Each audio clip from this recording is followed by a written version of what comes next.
morning, everyone, and thank you for joining Bakersfield Black Magazine. Today we have two special guests that will tell us about what they're doing in the city of Bakersfield. So today we have Mr. Nick Hill III, President and CEO of Kern County Black Chamber of Commerce. How are you, Nick? I'm doing well, and thanks for having me. How about yourself? How are you? I'm doing awesome, and I'm blessed to see you, the walking miracle. I wanted to talk to you about beating cancer and you being here. Thank you. I appreciate that. I don't take that for granted that you came to see us and just getting through that. And so, how are you doing? How's it going for you right now? Well, I'm doing pretty well. My cancer was caught early. It was because of my doctor, Dr. Perney, and her insistence that I move forward with checking things out because I was having a problem with urine flow, And so I'd say traditionally in the African American neighborhood, and especially African American men, they don't like going to the doctor. Well, I went to the doctor and I followed my doctor's orders, and it turned out, when she sent me to my urologist, that it turned out that I did have cancer. And they actually caught it early, because of my complaining of, like I said, the slow urine flow, which I don't have a problem talking about, evidently, Yes. Because like I said, it's important to know, that if you detect something and something's not right, you should be able to go to the doctor. I had no idea, that it was going to be major surgery until I got to the hospital that day. Mm-hmm. All I knew it was just going to be surgery. But it was prostate cancer, what I had. And they did catch it early, which was good for me because right now they did the surgery. I was out of the hospital in 2 days. I don't have to do any chemo. I do not have to do any radiation. I'm not on any medication whatsoever, things like that. So I just thank the Lord, that I caught it early, and that I'm able to walk around and say I had cancer for a month. Man. To God be the glory. Oh, yes. We have Yes, a ma'am. miracle right here. Wow. I wanted to also say, I think it was shortly after your surgery that you were out in Bakersfield through Chamber giving out grants. Yes. I mean, still, in spite of denying yourself and helping small businesses in the community. So can you tell us a little about that, what that was about? Yeah, well, because of COVID-19, it hit African American businesses harder than any other business because most African American businesses, they don't have that, how would you say, generational wealth. Mm-hmm. They don't have venture capitalists behind them, and the majority of African American businesses use their own savings to run their business. So when COVID-19 hit, it hit the African American businesses extremely hard. And what I mean by that is that their businesses closed. And then when the business opened, customers were not aware, that they were open because it was on again, off again. Yeah. So it was a lot of instability, as far as opening your business and closing your businesses. Well, if your customers don't know that your business is open, that's going to make it so much harder for you, to recover from this pandemic. So right now we wanted to do whatever we could, and we also at the same time have to practice what we preach. Mm-hmm. If we're going to be a chamber and we're supposed to be here for our members, like I said, we have to practice what we preach. Yeah. So the first thing I wanted to do was give the businesses that were not in the chamber a chance to join the chamber. So we wanted to give out 50 free memberships, and these are business memberships, and this is costing us $10,000, primarily, but I think this is something extremely important that we have to do because in the African American community, when the PPP loans came out, when the EIDL loans came out, it turned out that African American businesses were not prepared to take advantage of these loans. And the reason why is because there was a lack of ledgers, that they would keep every month. You have to keep, how would you say, accurate ledger every month. You have to file a Schedule C or a 1099. And most sole proprietors did not do that. And because they did not do that, it knocked them right out of the running for the idle loan and the PPP loans, which were both forgivable loans.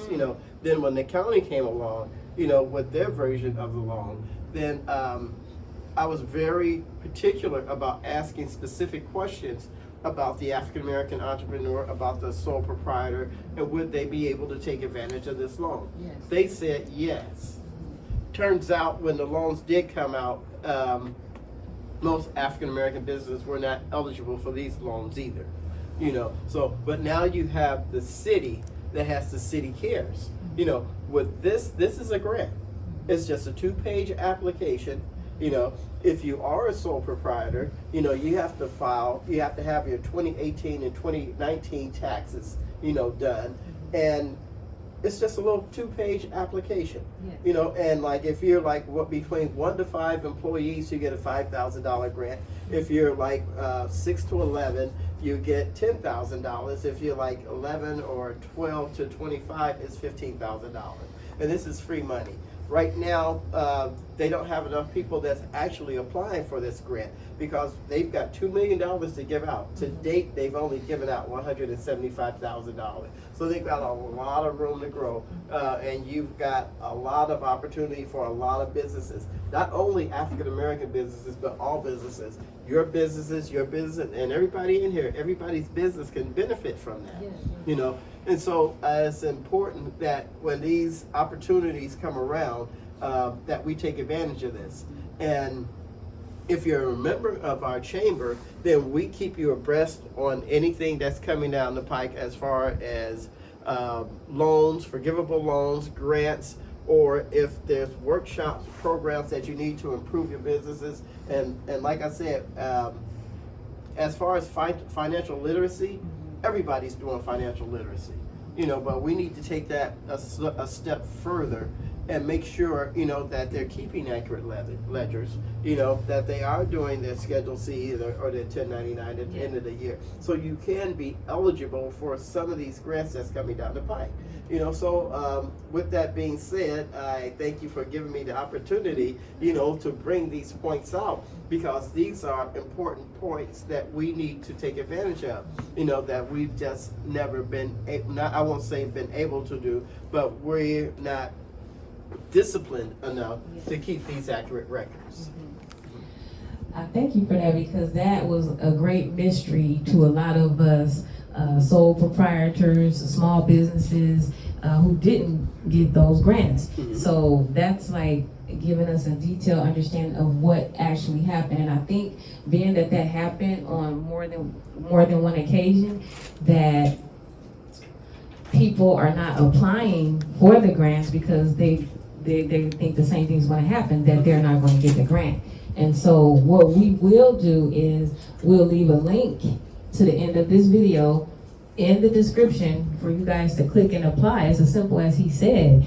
Your 2018 taxes, 2019 taxes, your business license, and one more thing. What was the other thing? I think it was 3 things. No, your business license, because you have to have your city business license. Yes. They have to be intact for 2018 and 2019 Yes. as well. So that's basically it. Okay, you can apply online as well, right? You can apply online, or you can go to City Hall, and right there at the Treasury Department, they have the application sitting right there in the front. Yes. And you just pick one up and fill it out, or you can do it online. It's as simple as that, you guys. It doesn't hurt to try. It sounds like they have plenty of money to give and not enough people are applying. So this time around, that's all that's required. He's been speaking with them about sole proprietors and them not being aware of financial literacy and the things that they need to have, and working on that. And so you can apply for this loan, this grant. Sorry, it's a grant. It is not a loan.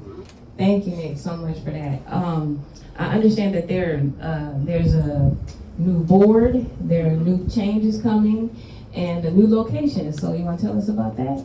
Yes, our office is located in the Westchester Promenade. It's 2623 F Street. And along with my new office, I have a new staff. I have, before we had Mary, Mary had contracted Alzheimer's, so she had to move to North Carolina. Beanie, Evie, and Carol. Those people were the backbone of this chamber. They ran the chamber in the everyday operations. But Carol and Beanie were not able to come up the stairs anymore. Evie passed away, so God rest her soul. But like I said, they were the backbones of this chamber. Now I have Cassie and Saran, so they're my staff right now. But we have a brand new board. We have a brand new 501c6. We have a brand new 501c3, because we started over from scratch. We have a brand new office. Our office is open for anyone to come in at any time, and I will say that address again. It's 2623 F as in Frank Street, Suite F as in Frank. And our phone number is 376-2853. 376-2853. And we also have an automated system, so if you call our number and no one's there, if you press 1, you get administration, which is Cassie. You press 2, you get BJ, which is membership. You press 3, you'll automatically ring my phone. So it's never going to be a point where you say, oh, I called the chamber and no one answered. You can press 4 and leave a message.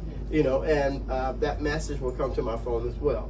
So if you want to email us, we're at info@kcbcc.co.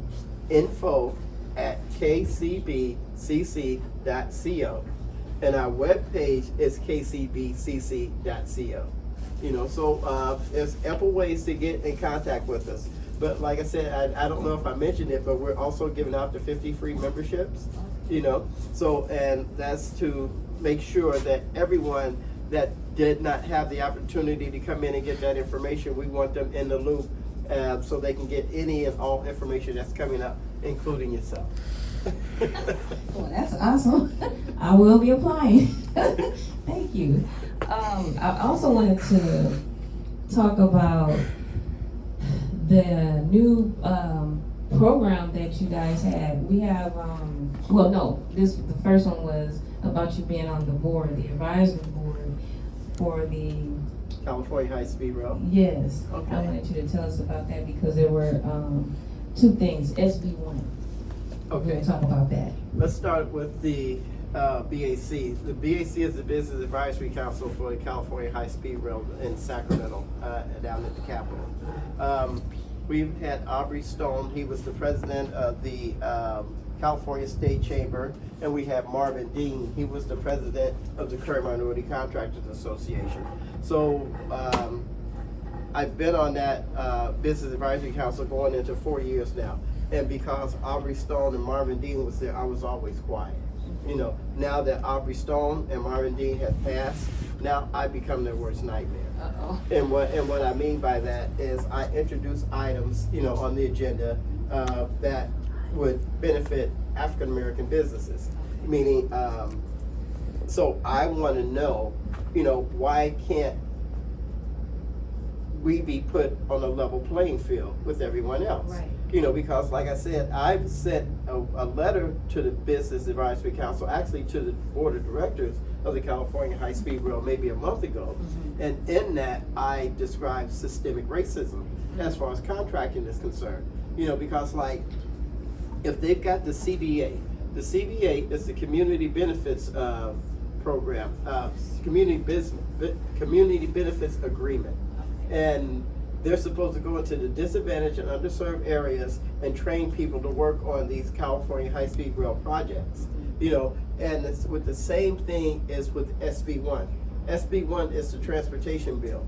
SB1, they get their money from the gas tank. So that means that they put a gas tax in order to see all these highway projects that you see going up and down the freeway, Yes. and I mean across the whole state. You don't see any BMWs out there. BMWs is black men working. Okay, Wow. you do not see that, but every time anybody in here, go to the gas tank, you pay that tax. Every time you pump gas in your car, you pay that tax. Mhm. So that's taxation without representation. That means that it's throwing us for a loop. That's all they're doing, you know. And with that being said, if we've got, actually, it's the workforce investment program, and it's $25 million that they're supposed to allocate. It's from 2019 to 2024, $5 million. SB1 supposed to allocate $5 million every year in the disadvantaged and underserved areas to train people to work on these highway projects. But you don't see that happening.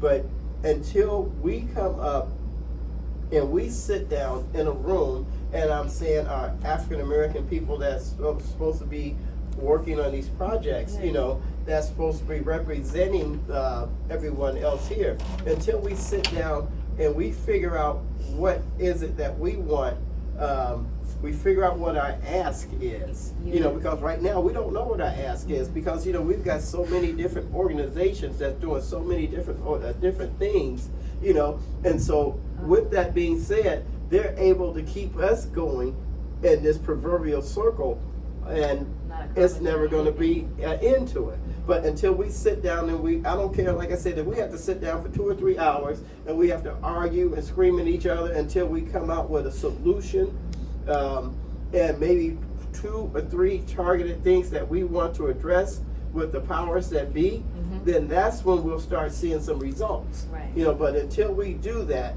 we're still going to be in this vicious cycle, and it's just going to continue to go around and around, and nothing's going to get done. Wow, thank you, Nick, for speaking on our behalf. I mean, and that's an important question. What's your ask? Because if you don't know what to ask, then you don't know what to do or how to go further. And we've been going in that circle. How do they say when you're in traffic, going nowhere fast? Yeah. The same circle, nowhere fast. Right. And also, I'm in this group called the Northern California Black Chamber Presidents. Yes. You know, and maybe 2 weeks ago we had our meeting, you know, and I told them that the time for being passive is over with.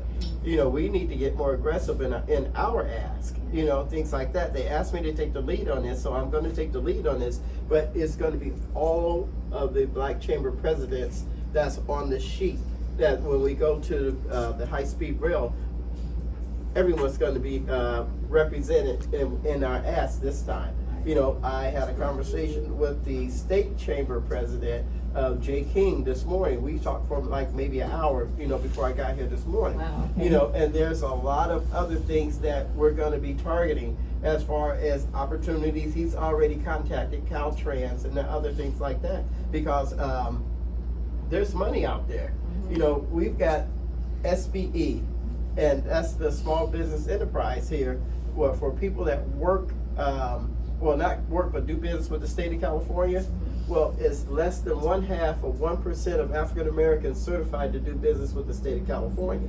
And to get this certification, this certification is absolutely free. It does not cost 1 penny, but they just don't have any outreach programs to let you know that it's out there and it's available for you. And it's through the Department of General Services. Department of General Services sells everything, you know. So there's a lot of opportunity for people to get in and get their foot in the door to take advantage of these opportunities. But like I said, there's no outreach programs that's letting people know about it. So how do we start an outreach program?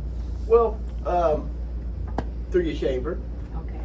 Number one, you know. So we'll be looking to chamber. Yeah, through your chamber, you know, and if you have knowledgeable people, you know, that's aware of these things, and they'll be able to, how would you say, send all this information out to their membership to empower their membership. Same thing with the DBE. DBE is the Disadvantaged Business Enterprise. That certifies you to do business with the federal government and all of the utility companies and things like that. I'm certified with state of California to do water trucks. I'm certified with the federal government to do consulting and management. So with that being said, we want them to give us funds to do more outreach, so we can let more people know, that these opportunities are out there and they are available for everyone. Well, you are a gem in the community, and I know it takes more than one. So I appreciate you. I'm happy about the new Black Chamber and what's to come. How many members have signed up since you've been president? I'd say 101. We started out at 39 members. We have 140 members now, and counting. Yeah. Wow, that's powerful. Okay, so what is your vision with, let's say, in the next 6 months for Black Chamber? Our vision for the next 6 months is to institute programs. I would like to see at least 3 or 4 success stories, that come out of Bakersfield or the county of Kern. I would like to see some success stories going. We, like right now with our board, I have Tiara King and Kenneth Davis, that's starting a new project on our board, and it's for child entrepreneurs, and this only goes up to 11 years old. Oh, wow. But I also have my president's circle. That means that my previous presidents that were Richard He and Tamika Powell. Oh, wow. Well, I've got all them together. So we're all working together, to, because 3 heads are better than one. Yeah. So I brought those other presidents back into the chamber, back into the fold, so we can get some things done. Tamika's daughter has a business. Flossie's daughter has a magazine, things like that. So we need to celebrate these things, we need to educate our children, because number one, the way the economy is going, you could lose your job just in a heartbeat. But if you start your own business, even though there's ups and downs, at least you know that you have some type of stability, and you don't have to worry about anybody coming and say, oh, well, your tenure is going to be over at the end of the week. So that's one of the important things that we need to instill in our children. My son started a online with sunglasses and all, and now he's getting like cases and cases, coming delivered to the house all the time, So I need to introduce him into drop shipping so he don't have to worry about the inventory, Right. And shipping it out. But right now it's a start, and they started, I think their first month they made about $2,000, Oh, my goodness. So but they're moving right along, So that's the thing that we need to instill, in our children, is that, working for someone is okay, but having your own business is solid, it's gold. And I say that, and I just found out that you don't get your full benefits. Social Security takes like the highest amount of 35 years of working. I only worked 28 years. My last job was in 1998. I came here, I got transferred here as a corporate trainer for rent to own. 6 months after I got here, they sold the company. That was my last job in 1998. I never worked for anyone since. I started my own business, and I did it first, and now I'm retired. So I get retirement, but like I said, I just found out, that Social Security takes your highest 35 years of employment. I never even worked 35 years. I only worked 28 years, but it was nonstop, it was management, things like that. So I equated these things about, if I make money for other companies, I make money for myself. Yes. So that's exactly what I did. Right. I started with one DJ setup, and I ended up with 2 storages full of equipment, and I think like 2 or 3 years ago, I went to Salvation Army, had them bring a truck, I just filled their truck up with one, things like that. But I still have a lot of equipment, but it's just the way you do things, and you have to take that plunge. The hardest step is the first step. Yes. The hardest step is the first step. So, but if you come to the chamber, you know, we will get you going. We will also, if you want to get incorporated, we'll send you to the Small Business Development Center. They will do your state filing for you. They will write your bylaws for you and everything else, like right on down the line. So you don't have to worry about paying somebody to get this stuff done, because these services are available for you for free. That is so much. In Bakersfield, you have so much, the African American community is so much out there, because we feel like, a lot of times I feel like our community feels like, you know, they're at the bottom of the totem pole. It's true. But at the same time, all this information that you're giving and the new changes that you guys are putting together, you don't have to feel like that anymore. No. And to not have knowledge is a tragedy. I think it's a tragedy. And so all the information that you've given about the small business, SBA, Development Center, Chamber, and then the three heads that you're talking about coming together, that's powerful right there alone. I love all you guys, and I have seen you guys put the work in, you know, and so I think it's an awesome team. I think the new committee that you put together, what's the correct term for Get that. that's okay. What's the correct term for the new members, the new My president's circle? yes. Yeah, my president's Okay. circle. That's an awesome circle, and the new committee. It's a committee, right? It's a committee. Okay, as so well. the new committee. What are their names, by the way, too? Richard Heath Okay. and Tamika Powell. They're the part of the president's circle, because they were former presidents of the chamber. Yes. Ali Morris and Aaliyah Morris, they're the founders of the Kern County Black Chamber of Commerce. Ali Morris has been out of the chamber for years, you know, but I brought him back in, so now Ali Morris is now the chairman of the board of the Awesome. chamber. I like You that. know, because if he started this chamber, you know, he has a lot of knowledge about that chamber. You know, so you surround yourself.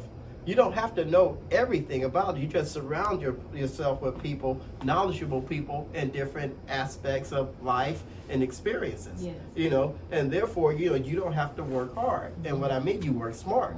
You know, you don't work hard, you work smart. You know, and so like with my staff, a lot of people come and say, well, Nick, I want you to do this, I want you to do this, get this, get this. No, I'm not the person to ask. Yeah. You know, you ask my staff, you know, and they will take care of it for you. That my staff takes care of me. Yeah. You know, that's what they do. They take care of me. You know, so like somebody's, well, I know my membership, this, okay, well, I have a person for membership. I have a person for administration. I have a person for finances, you know, things like that, you know. So I'm set up, and then my entire board, you know, I have like 9 new board members, you know, stretching from city council, from bank management, from transportation management, how would you say, contracting, RFPs, RFQs. They're knowledgeable in all these different areas. So therefore, now they tell me, well, Nick, we want you to move out the way. You know, That's good. yeah, which is a welcome sight for me. They say, now that you've got us, we'll take care of these things right here, and you can just move back. Wow. You know, where I was before trying to get things done as far as our 501c3 and all the rest of this good stuff.